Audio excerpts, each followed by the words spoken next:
The Iliad by Homer. Translated by Samuel Butler. Book 1. The quarrel between Agamemnon and Achilles. Achilles withdraws from the war and sends his mother Thetis to ask Jove to help the Trojans. Scene between Jove and Juno on Olympus. Sing, O goddess, the anger of Achilles, son of Peleus, that brought countless ills upon the Achaeans. Many a brave soul did it send hurrying down to Hades, and many a hero did it yield a prey to dogs and vultures. For so were the counsels of Jove fulfilled from the day on which the son of Atreus, king of men, and great Achilles, first fell out with one another. And which of the gods was it that sent them on to quarrel? It was the son of Jove and Leto, for he was angry with the king and sent a pestilence upon the host to plague the people, because the son of Atreus had dishonored Chryses, his priest. Now Chryses had come to the ships of the Achaeans to free his daughter, and had brought with him a great ransom.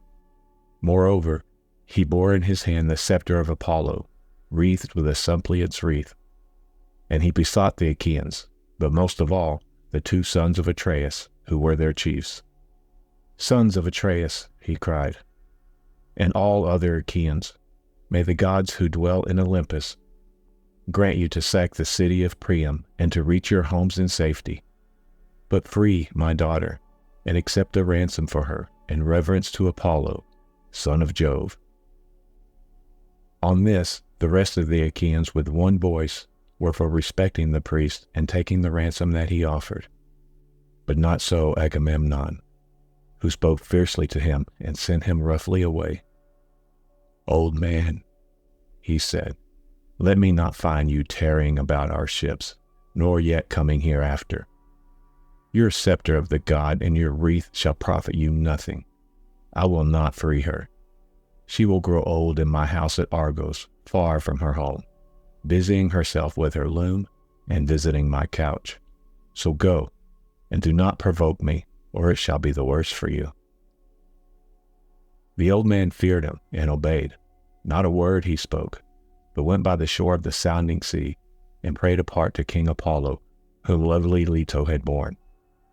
Hear me, he cried, O god of the silver bow, that protectest Chryse and holy Scylla, and rulest Tenedos with thy might. Hear me, O thou of Smithne. If I have ever decked your temples with garlands, or burned your thigh bones in fat of bulls or goats, grant my prayer, and let your arrows avenge these my tears upon the Danaans. Thus did he pray, and Apollo heard his prayer. He came down furious from the summits of Olympus, with his bow and his quiver upon his shoulder. And the arrows rattled on his back with the rage that trembled within him. He sat himself down away from the ships with a face as dark as night, and his silver bow rang death as he shot his arrow in the midst of them. First he smote their mules and their hounds, but presently he aimed his shaft at the people themselves, and all day long the pyres of the dead were burning. For 9 whole days he shot his arrows among the people, but upon the 10th day Achilles called them in assembly, moved thereto by Juno, who saw the Achaeans in their death throes and had compassion upon them. Then, when they were got together, he rose and spoke among them. Son of Atreus, he said, I deem that we should now turn roving home if we would escape destruction, for we are being cut down by war and pestilence at once. Let us ask some priest or prophet or some reader of dreams, for dreams too are of Jove, who can tell us why Phoebus Apollo is so angry. And say whether it is for some vow that we have broken, or hecatomb that we have not offered, and whether he will accept the savor of lambs and goats without blemish, so as to take away the plague from us. With these words he sat down, and Calchas, son of Thestor, wisest of augurs, who knew things past and present and to come, rose to speak. He it was who guided the Achaeans with their fleet to Iliad, through prophesyings with which Phoebus Apollo had inspired him. With all sincerity and goodwill he addressed them thus: Achilles, loved of heaven, You bid me tell you about the anger of King Apollo. I will therefore do so.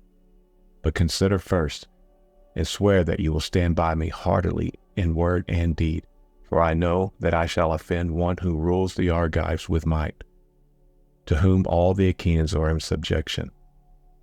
A plain man cannot stand against the anger of a king, who if he swallow his displeasure now, will yet nurse revenge till he has wreaked it. Consider, therefore, whether or no you will protect me. And Achilles answered, Fear not, but speak as it is borne in upon you from heaven. For by Apollo, Calchas, to whom you pray, and whose oracles you reveal to us, not a Danaan at our ships shall lay his hand upon you, while I yet live to look upon the face of the earth. No, not though you name Agamemnon himself, who is by far the foremost of the Achaeans. Thereon the seer spoke boldly. The god, he said, is angry neither about vow nor hecatomb, but for his priest's sake, whom Agamemnon has dishonored, in that he would not free his daughter nor take a ransom for her. Therefore he has sent these evils upon us, and will yet send others. He will not deliver the Danaans from this pestilence till Agamemnon has restored the girl without fee or ransom to her father, and has sent a holy hecatomb to Chryse. Thus we may perhaps appease him. With these words he sat down, and Agamemnon rose in anger.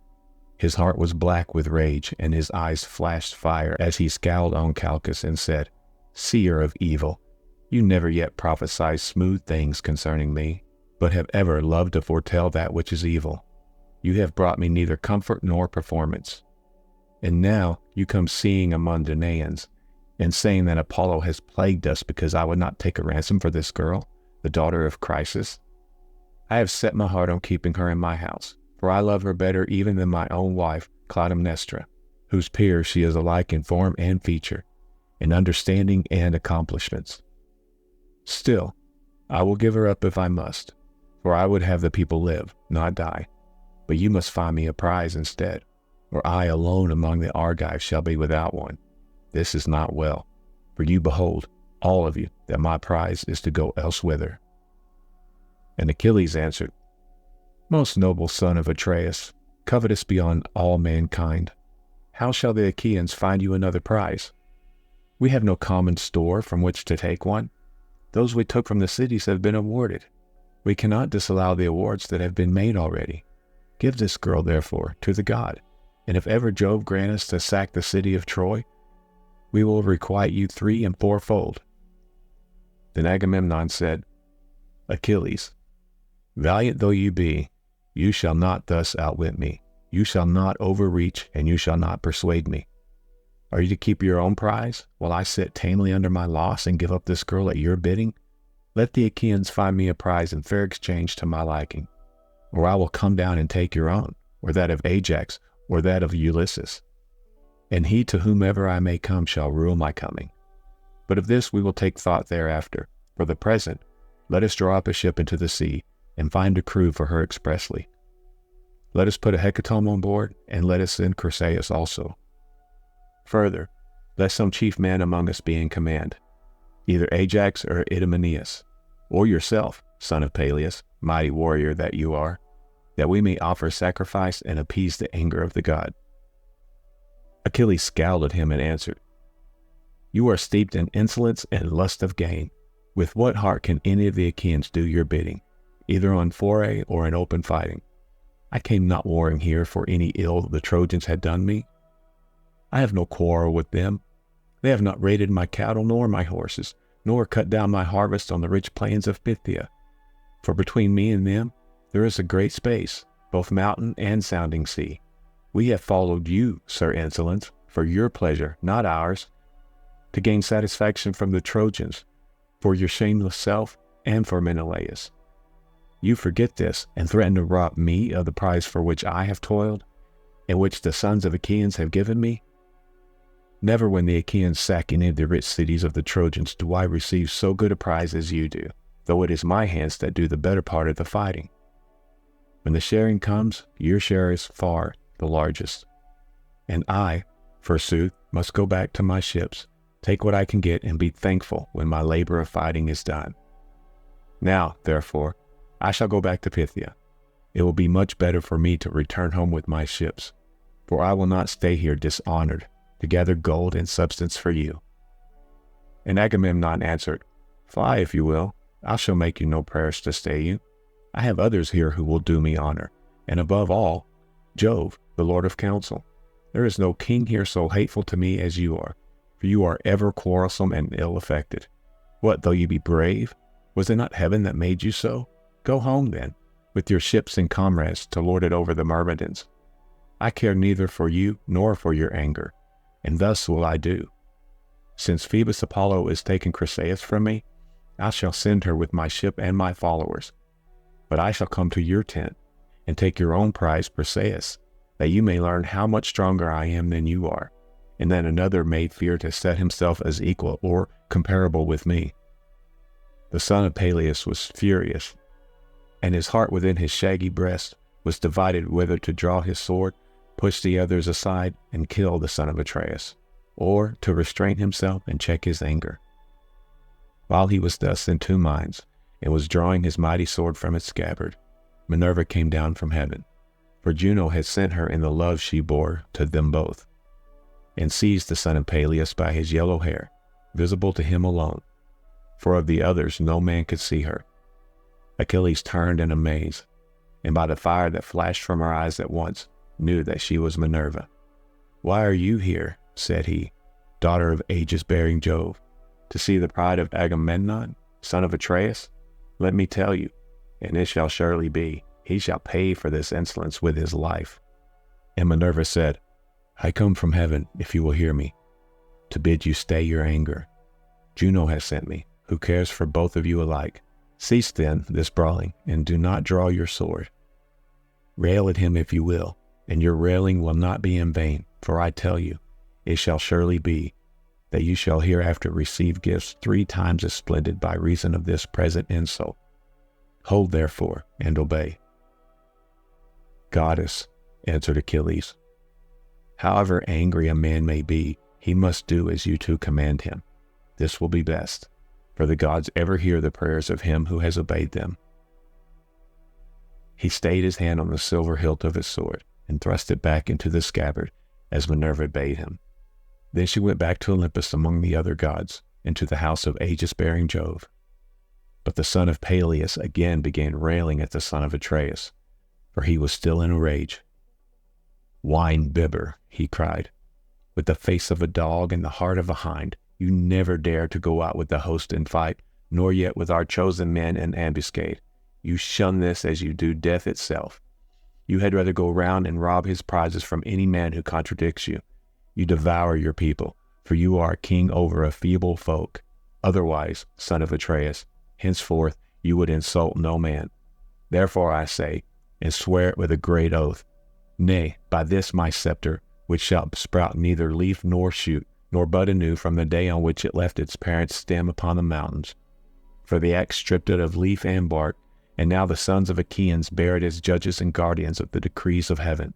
So surely and solemnly do I swear that hereafter they shall look fondly for Achilles and shall not find him. In the day of your distress, when your men fall dying by the murderous hand of Hector, you shall not know how to help them, and shall rend your heart with rage for the hour when you offered insult to the bravest of the Achaeans."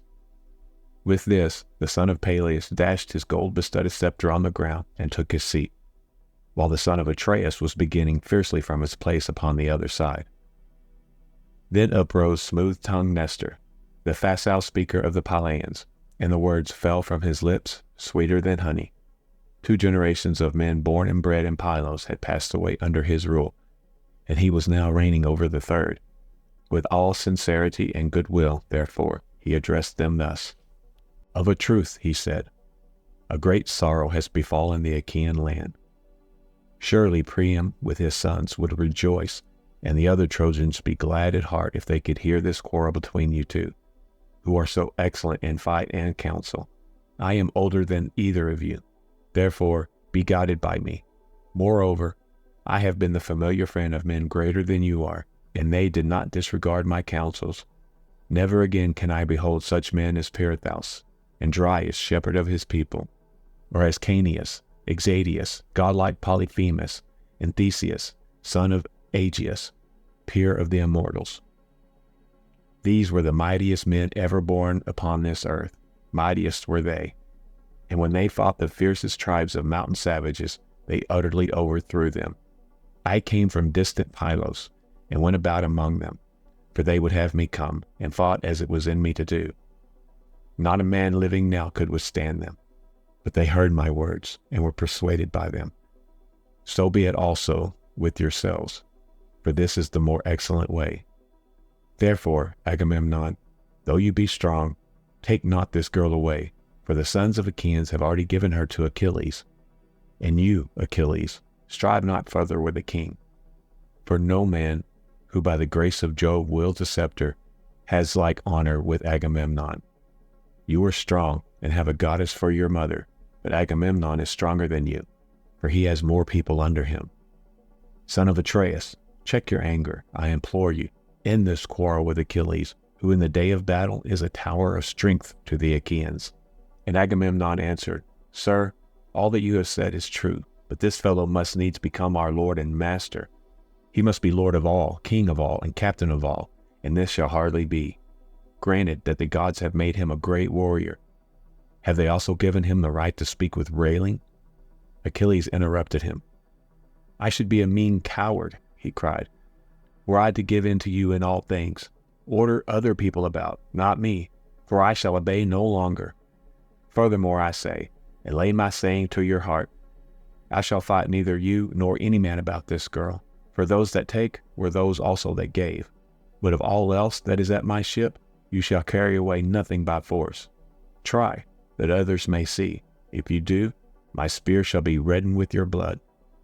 When they had quarreled thus angrily, they rose and broke up the assembly at the ships of the Achaeans. The son of Peleus went back to his tents and ships with the son of Menoetius and his company, while Agamemnon drew a vessel into the water, and chose a crew of 20 oarsmen. He escorted Chryseis on board, and sent moreover a hecatomb for the god, and Ulysses went as captain. These then went on board and sailed their ways over the sea. But the son of Atreus bade the people purify themselves. So they purified themselves, and cast their filth into the sea. Then they offered hecatombs of bulls and goats without blemish on the seashore, and the smoke with the savor of their sacrifice rose curling up towards the heaven. Thus did they busy themselves throughout the host. But Agamemnon did not forget the threat that he had made Achilles, and called his trusty messengers and squires, Talthybius and Eurybides. Go, said he, to the tent of Achilles, son of Peleus. Take Briseis by the hand, and bring her hither. If he will not give her, I shall come with others and take her, which will press him harder. He charged them straightly further, and dismissed them. Whereon they went their way sorrowfully by the seaside, till they came to the tents and the ships of the Myrmidons. They found Achilles sitting by his tent and his ships, and ill-pleased he was when he beheld them. They stood fearfully and reverently before him, and never a word did they speak. But he knew them, and said, Welcome, heralds, messengers of God and men. Draw near. My quarrel is not with you, but with Agamemnon, who has sent you for the girl Briseis. Therefore, Patroclus, bring her, and give her to them. But let them be witnesses by the blessed gods, by mortal men, and by the fierceness of Agamemnon's anger, that if ever again there be need of me to save people from ruin, they shall seek, and they shall not find. Agamemnon is mad with rage, and knows not how to look before and after, that the Achaeans may fight by their ships in safety. Patroclus did as his dear comrade had bidden him. He brought Briseis from the tent, and gave her over to the heralds, who took her with them to the ships of the Achaeans, and the woman was loth to go. Then Achilles went all alone by the side of the hoarse sea, weeping, and looking out upon the boundless waste of waters. He raised his hand in prayer to his immortal mother. Mother, he cried, you bore me doomed to live but for a little season. Surely Jove, who thunders from Olympus, might have made that little glorious. It is not so. Agamemnon, son of Atreus, has done me dishonor, and has robbed me of my prize by force. As he spoke, he wept aloud, and his mother heard him, where she was sitting in the depths of the sea hard by the old man her father. Forthwith she rose as it were a gray mist out of the waves, sat down before him, as he stood weeping, caressed him with her hand, and said, "My son, why are you weeping? What is it that grieves you? Keep it not from me, but tell me, that we may know it together." Achilles drew a deep sigh and said, "You know it. Why tell you what you know well already? We went to Thebes, the strong city of Aetion, sacked it, and brought hither the spoil. The sons of the Achaeans shared it duly among themselves, and chose lovely Chryseis as the meat of Agamemnon. But Chryses, priest of Apollo, came to the ships of the Achaeans to free his daughter, and brought with him a great ransom. Moreover, he bore in his hand the scepter of Apollo, wreathed with the suppliant's wreath, and he besought the Achaeans, but most of all the 2 sons of Atreus, who were the chiefs. On this, the rest of the Achaeans with one voice were for respecting the priest and taking the ransom that he offered. But not so Agamemnon, who spoke fiercely to him and sent him roughly away. So he went back in anger, and Apollo, who loved him dearly, heard his prayer. Then the god sent a deadly dart upon the Argives, and the people died thick on one another, for the arrows went every whither among the wide host of the Achaeans. At last, a seer in the fullness of his knowledge declared to us the oracles of Apollo, and I was myself first to say that we should appease him. Whereon the son of Atreus rose in anger and threatened that which he has since done. The Achaeans are now taking the girl in a ship to Chryse, and sending gifts of sacrifice to the god. But the heralds have just taken from my tent the daughter of Briseis, whom the Achaeans had awarded to myself. Help your brave son, therefore, if you are able. Go to Olympus, and if you have ever done him service in word or deed, implore the aid of Jove. Ofttimes in my father's house have I heard you glory in that you alone among the immortals saved the son of Saturn from ruin, when the others, with Juno, Neptune, and Pallas Minerva, would have put him in bonds. It was you, goddess, who delivered him, by calling to Olympus the 100-handed monster whom gods called Briareus, but men Aegeon, for he is stronger even than his father, when therefore he took his seat all glorious beside the son of Saturn. The other gods were afraid, and did not bind him. Go then to him, remind him of all this, clasp his knee, and bid him give succor to the Trojans. Let the Achaeans be hemmed in at the sterns of their ships, and perish on the seashore, that they may reap what joy they may of their king, and that Agamemnon may rue his blindness in offering insult to the foremost of the Achaeans. Thetis wept and answered, My son, woe is me that I should have borne or suckled you. Would indeed that you would have lived your span free from all sorrow at your ships. For it is all too brief, alas, that you should be at once short of life and long of sorrow above your peers. Woe, therefore, was the hour in which I bore you. Nevertheless, I will go to the snowy heights of Olympus, and tell this tale to Jove, if he will hear our prayer. Meanwhile, stay where you are with your ships, nurse your anger against the Achaeans, and hold aloof from the fight. For Jove went yesterday to Oceanus, to a feast among the Ethiopians, and the other gods went with him. He will return to Olympus 12 days hence. I will go then to his mansion paved with bronze, and will beseech him, nor do I doubt that I shall be able to persuade him. On this she left him, still furious at the loss of her that had been taken from him. Meanwhile Ulysses reached Chryse with the hecatomb. When they had come inside the harbor, they furled the sails and laid them in the ship's hold. They slackened the forestays, lowered the mast into its place, and rowed the ship to the place where they would have her lie. There they cast out their mooring stones, and made fast their hawsers. Then they got out upon the seashore, and landed the hecatomb for Apollo. Chryseis also left the ship, and Ulysses led her to the altar, to deliver her into the hands of her father. Chryses, said he, King Agamemnon has sent me to bring you back your child, and to offer sacrifice to Apollo on behalf of the Danaans, that we may propitiate the god, who has now brought sorrow upon the Argives. So saying, he gave the girl over to her father, who received her gladly, and they ranged the holy hecatomb, all orderly, round the altar of the god. They washed their hands, and took up the barley meal to sprinkle over the victims, while Chryses lifted up his hands and prayed aloud on their behalf. Hear me, he cried, O god of the silver bow, that protectest Chryse and holy Scylla. and rulest Tenedos with thy might, even as thou didst hear me aforetime when I prayed, and didst spread hardly upon the Achaeans. So hear me yet again, and stay this fearful pestilence from the Danaans. Thus did he pray, and Apollo heard his prayer. When they had done praying and sprinkling the barley meal, they drew back the heads of the victims, and killed and flayed them. They cut out the thigh bones, wrapped them round in 2 layers of fat, set some pieces of raw meat on top of them, and then Chryses laid them on the wood fire and poured wine over them, while the young men stood near him with 5-pronged spits in their hands.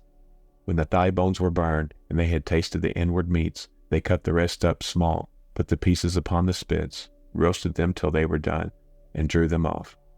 Then, when they had finished their work, and the feast was ready, they ate it, and every man had his full share, so that all were satisfied. As soon as they had enough to eat and drink, pages filled the mixing bowl with wine and water, and handed it round, and giving every man his drink offering. Thus all day long the young men worshipped the god with song, hymning him and chanting the joyous paean. And the god took pleasure in their voices. But when the sun went down and it came on dark, they laid themselves down to sleep by the stern cables of the ship. And when the child of morning, rosy-fingered Dawn, appeared, they again set sail for the host of the Achaeans. Apollo sent them a fair wind, so they raised their mast and hoisted their white sails aloft. As the sail bellied with the wind, the ship flew through the deep blue water, and the foam hissed against her bows as she sped onward. When they reached the wide-stretching host of the Achaeans, they drew the vessel ashore, high and dry upon the sands, set her strong props beneath her, and went their ways to their own tents and ships. But Achilles abode at his ships and nursed his anger. He went not to the honorable assembly, and sallied not forth to fight, but gnawed at his own heart, pining for battle and the war cry. And after 12 days the immortal gods came back in a body to Olympus, and Jove led the way. Thetis was not unmindful of the charge her son had laid upon her. So she rose from under the sea, and went through the great heavens with early morning to Olympus, where she found the mighty son of Saturn sitting all alone upon its topmost ridges. She sat herself down before him, and with her left hand seized his knees, while with her right she caught him under the chin and besought him, saying, Father Jove, if I ever did you service in word or deed among the immortals, hear my prayer, and do honor to my son, whose life is to be cut short so early. King Agamemnon has dishonored him by taking his prize and keeping her. Honor him then yourself, Olympian lord of counsel, and grant victory to the Trojans till the Achaeans give my son his due and load him with riches and requital. Jove sat for a while silent and without a word, but Thetis kept firm hold of his knees and besought him a second time. Incline your head, said she, and promise me surely, or else deny me, for you have nothing to fear, that I may learn how greatly you disdain me. At this, Jove was much troubled and answered, I shall have trouble if you set me quarreling with Juno, for she will provoke me with her taunting speeches. Even now she was always wailing at me before the other gods, and accusing me of giving aid to the Trojans. Go back now, lest she should find out. I will consider the matter, and will bring it about as you wish. See, I incline my head that you may believe. This is the most solemn promise that I can give to any god. I never recall my word, or deceive, or fail to do what I say, when I have nodded my head. As he spoke, the son of Saturn bowed his dark brows, and the ambrosial locks swayed in his immortal head, till vast Olympus reeled. When the pair had thus laid their plan, they parted, Jove to his house, while the goddess quitted the splendor of Olympus, and plunged into the depths of the sea. The gods rose from their seats before the coming of their sire. Not one of them dared to remain sitting, but all stood up as he came among them. There then he took his seat. But Juno, when she saw him, knew that he and the old merman's daughter, silver-footed Thetis, had been hatching mischief, so she at once began to upbraid him. Trickster, she cried, which of the gods have you been taking into your counsels now? You are always settling matters in secret behind my back, and have never yet told me, if you could help it, one word of your intentions. Juno, replied the sire of gods and men, you must not expect to be informed of all my counsels. You are my wife, but you would find it hard to understand them. When it is proper for you to hear, there is no one, god or man, who will be told sooner. But when I mean to keep a matter to myself, you must not pry nor ask questions."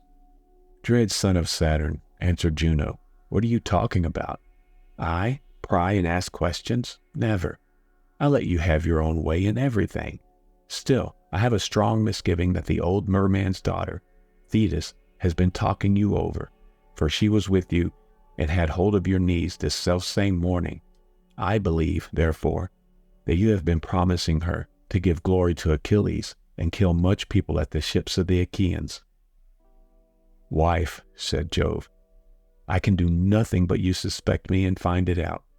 You will take nothing by it, for I shall only dislike you the more, and it will go harder with you. Granted that it is as you say, I mean to have it so.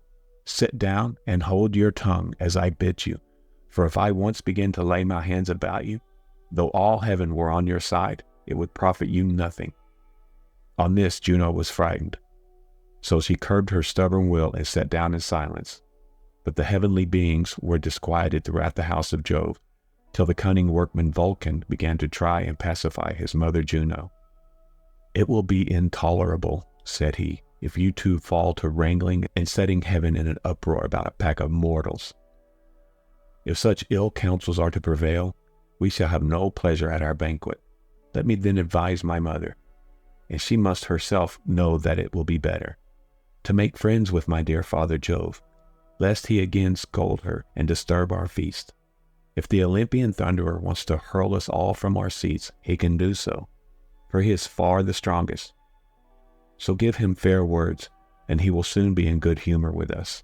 As he spoke, he took a double cup of nectar and placed it in his mother's hand.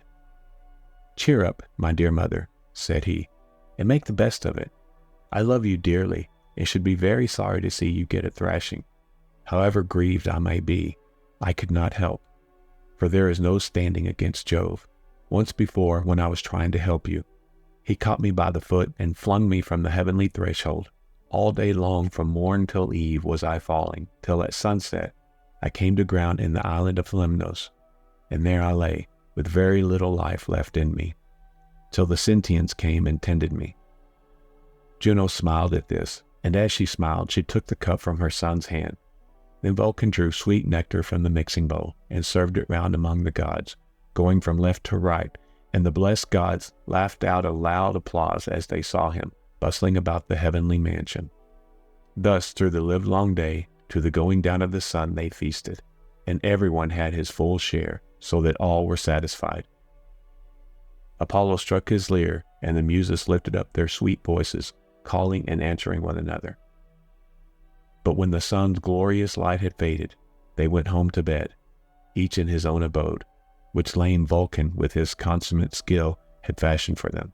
So Jove, the Olympian lord of thunder, hied him to the bed in which he always slept, and when he had got on to it, he went to sleep, with Juno of the golden throne by his side.